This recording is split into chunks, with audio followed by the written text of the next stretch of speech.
இன்று அவருடைய சத்தம். எழுதியவர் சகோதரர் சகரியா பூனன் அவர்கள். நாள் டிசம்பர் 17. சகலமும் தேவனுடைய மகிமைக்கே செய்யப்பட வேண்டும். பிலிப்பியர் 3 அதிகாரம் 13 பவுல் பின்னானவைகளை மறந்து என கூறினார். அவ்விதம் பவுலுக்கு பின்னாக இருந்தவைகள் யாது?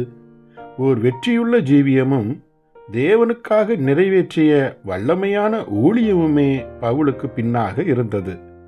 ஆனால் பவுலோ அவை யாவற்றையும் தன் மனதிலிருந்து அகற்றினார்.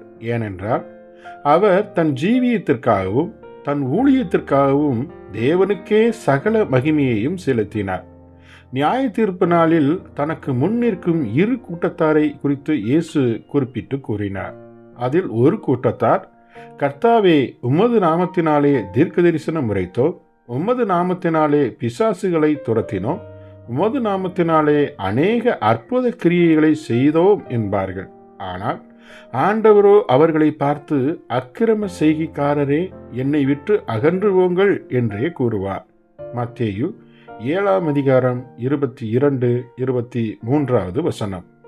ஆனால் ஆண்டவர் இரண்டாவது கூட்டத்தாரை குறிப்பிட்டு பேசும்போது, நான் பசியாயிருந்தேன், எனக்கு போஜனம் கொடுத்தீர்கள், வஸ்திரம் இல்லாதிருந்தேன், எனக்கு வஸ்திரங்களை கொடுத்தீர்கள், வியாதியாயிருந்தேன், என்னை விசாரிக்க வந்தீர்கள், காவலில் இருந்தேன், என்னை பார்க்க வந்தீர்கள் என கூறுவார். ஆனால் அவர்களோ தாங்கள் இவைகளையெல்லாம் செய்தோம் என்ற தன் உணர்வு அற்றவர்களாகவே காணப்பட்டார்கள்.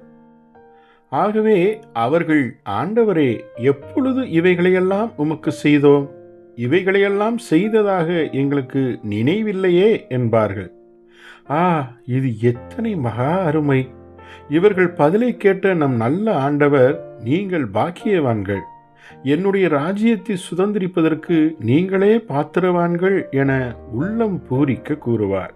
மத்தேயு 25 அதிகாரம் 31 40 வரை.